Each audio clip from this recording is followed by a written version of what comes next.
akan menjelaskan tentang materi puisi bahasa Indonesia. Jadi, kita akan masuk dulu ke dalam sejarah puisi. Jadi, di sini saya akan menjelaskan sejarah puisi secara singkat. Puisi berakar pada budaya kuno yang merupakan media ampuh untuk ekspresi spiritual, pelestarian budaya, dan penceritaan. Puisi mengadopsi berbagai bentuk dan gaya seiring berkembangnya peradaban, mencerminkan perubahan medan pengalaman manusia. Puisi masih dipraktikkan dan diapresiasi oleh orang-orang di seluruh dunia saat ini, dan merupakan bentuk seni yang hidup dan beragam. Lalu, apa pengertian dari puisi? Nah, puisi ini memiliki pengertian yaitu salah satu bentuk karya sastra yang disajikan dalam bahasa yang indah dan bersifat imajinatif. Dalam Kamus Besar Bahasa Indonesia atau KBBI, puisi merupakan ragam sastra yang bahasanya terikat oleh irama, matra, rima, serta penyusun larik dan bait. Sementara menurut Waluyo, mengungkapkan bahwa arti dari sebuah puisi adalah bentuk karya sastra yang mengutarakan pikiran dan perasaan penyair secara imajinatif dan disusun dengan mengonsentrasikan struktur fisik dan struktur batinnya. Puisi juga adalah salah satu jenis tulisan di mana penyair mengungkapkan gagasan dan emosinya dengan menggunakan kata-kata yang anggun dan pedih. Format standar penulisan puisi adalah bait, yaitu kumpulan baris. Puisi dapat dibaca dalam hati atau dengan suara keras. Lalu, puisi ini memiliki tujuan juga teman-teman, yaitu tujuan dari puisi adalah umumnya tertulis secara tersirat dari kata-kata kiasan yang digunakan oleh penyair. Di antara tujuan tersebut antara lain untuk menyampai pesan dalam wujud kompleks seperti religius, sosial, ungkapan empati, dan lain-lain. Tujuan tersebut dilandasi oleh tema yang akan disampaikan oleh penyairnya. Tujuan dari puisi juga yaitu untuk mengungkapkan perasaan penulis kepada pembaca atau pendengar sehingga biasanya puisi dibacakan dengan menggunakan gerakan dan penghayatan.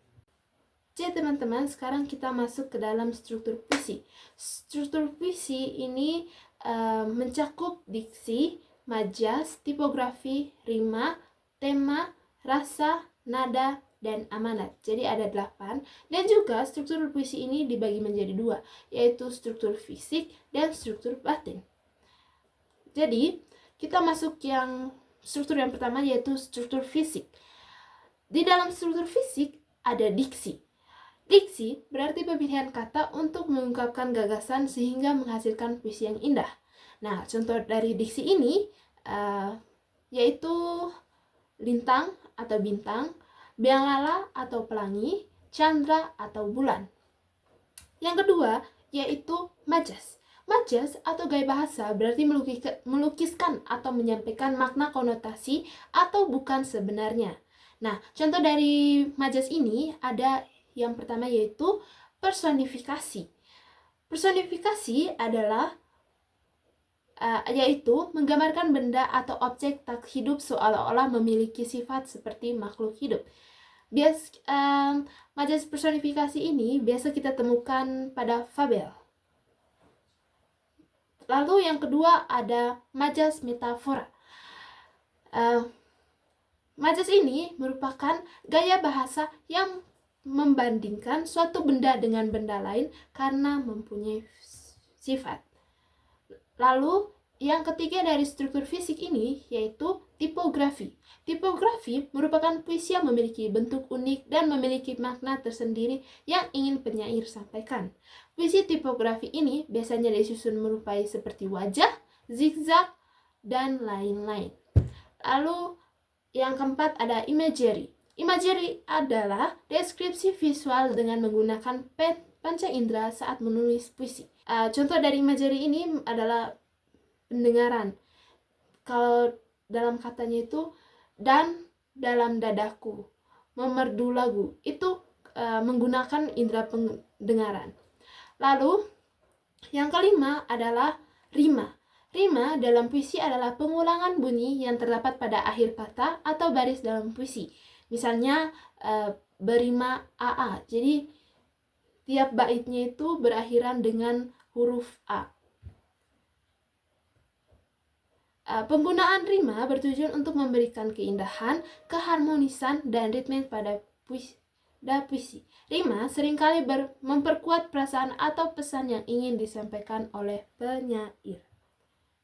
Lalu kita masuk ke struktur yang kedua, yaitu struktur batin. Di dalam struktur batin ini terdapat yang pertama yaitu tema.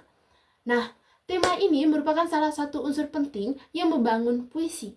Pasalnya, dengan adanya tema, penyair dapat mengungkapkan dan mengembangkan perasaan mereka menjadi sebuah puisi. Contoh tema ini ada banyak, misalnya percintaan, kehidupan, agama, politik, dan lain-lain.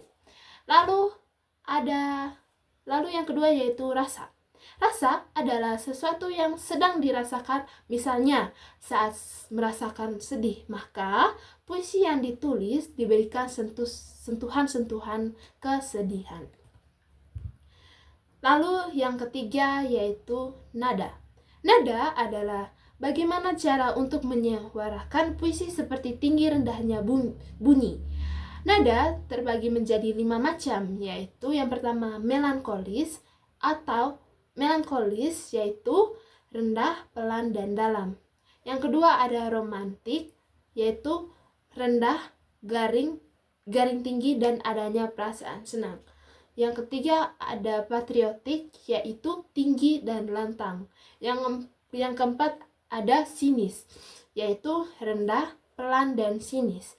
Yang kelima atau yang terakhir adalah protes, tinggi dan memperlihatkan suatu penolakan.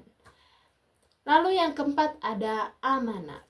Amanat dalam puisi merujuk pada pesan atau nilai yang ingin disampaikan oleh penyair kepada pembaca melalui karya puisi tersebut.